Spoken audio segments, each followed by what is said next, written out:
running. I always take what I want and I always give it 100. Don't need a bank, no I'm funded. Play the game like... Ya, lawan-lawan di grup C memanas. Pasalnya pelatih Jepang Hajime Moriyasu mengeluarkan pernyataan yang cukup heboh yang tertuju kepada timnas Indonesia. Kedatangan pemain 121 miliar, Miss Heger, ditambah Eliano Reinder yang juga menjadi amunisi baru sebelum menghadapi Bahrain dan China. Diyakini Hajime Moriyasu bahwa timnas Indonesia akan lolos ke Piala Dunia bersama timnas Jepang. Some time and some clarity to find your identity. It's mind over everything. Ya, Hajime menilai timnas Jepang akan mengambil alih posisi pertama di grup C dan Indonesia akan kemungkinan merebut posisi 2 di grup C yang lolos otomatis ke Piala Dunia 2026. Ya, memang Indonesia adalah tim debutan di kualifikasi Piala Dunia saat ini, bahkan datang hanya sebagai tim pelengkap saja. Namun apa yang terjadi, datangnya Swan Sintayong di grup C ini membuat pelatih-pelatih di grup C terkejut dengan hebatnya Indonesia saat ini, termasuk pelatih Jepang Hajime Moriyasu yang langsung memberikan pujian kepada Indonesia. Timnas Indonesia akan lolos ke Piala Dunia 2026 bersama Jepang dari grup C babak ketiga kualifikasi Piala Dunia 2026 zona Asia, ujar Hajime Moriyasu. Tak cuma pujian tersebut, pelatih timnas Jepang, Hajime Moriyasu, menyatakan bahwa rival baru Jepang, yakni timnas Indonesia, merupakan ancaman serius di grup C. Dengan nota base, Indonesia belum terkalahkan saat ini bersama timnas Jepang sendiri. In any case, I think there should be respect for human rights and in this. Ya, maka tak heran jika nahkoda Samurai Biru tersebut meyakini bahwa Indonesia akan lolos ke Piala Dunia 2026 bersama timnas Jepang. When I hate, I attack.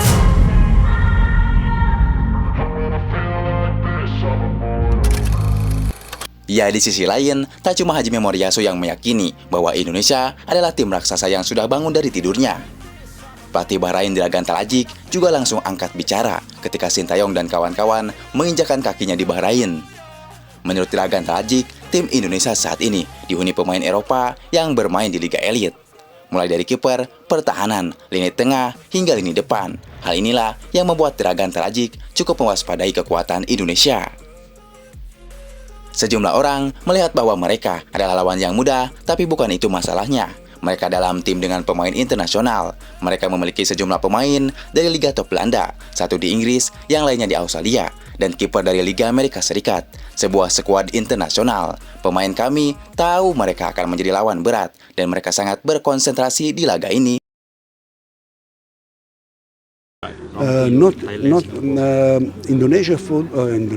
East Asia football last 5. Ya, saat ini, skuad Garuda sudah berada di Bahrain, termasuk pemain yang bermain di luar negeri. Dengan datangnya Miss Heger dan Eliano Reinder, jelas 3 poin jadi tujuan utama saat mengalahkan Bahrain nanti.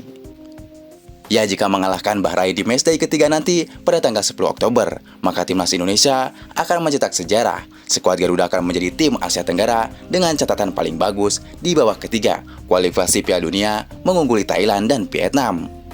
Tak cuma itu, Indonesia juga akan menghapus riwayat kekalahan terbesar saat Indonesia dihajar Bahrain dengan skor 10-0 tanpa balas. Tentu, andai menang atas Bahrain, koleksi poin timnas Indonesia di grup C menjadi 5 angka.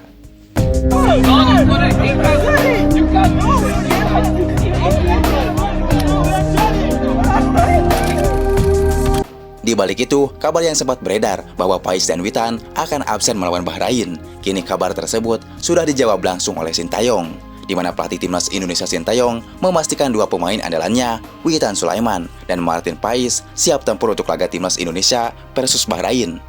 Ini tentunya jadi kabar baik karena Witan dan Martin Pais sempat dikabarkan mengalami cedera.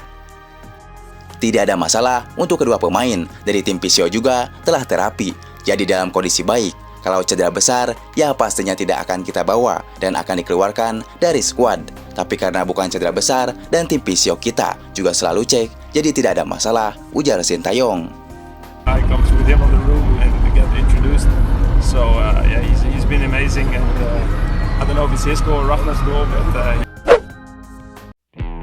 Ya, sementara itu, pelatih China mengeluh dengan kejutan-kejutan yang diberikan oleh Indonesia. Saat bertemu Indonesia nanti, karir pelatih China di ujung tanduk.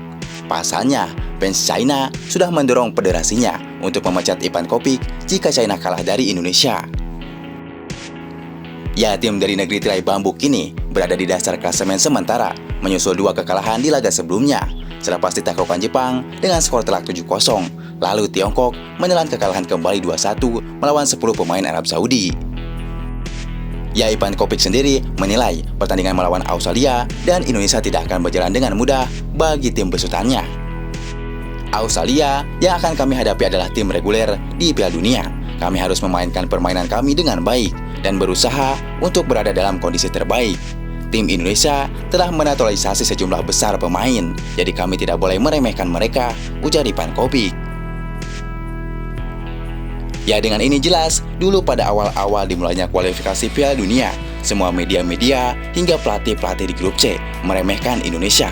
Kini sebaliknya, justru mereka was-was saat akan menghadapi skuad Indonesia. I love the chase and the hunt, and I set the pace when I'm running. I always take what I want and I always give it 100. Don't need a bank, no I'm funded. Play the game like it's nothing. I'm always thankful for something. Don't take for granted, stay humble. Now wake up! It's time to look at the enemy. Look in the mirror if he is no friend to me. It's not working out, maybe it's the chemistry. It's time to break up so I can make a better me. Better believe in your mind, cause it's everything. You can mold, shape, find almost anything. All it takes is some time and some clarity to find your identity. It's my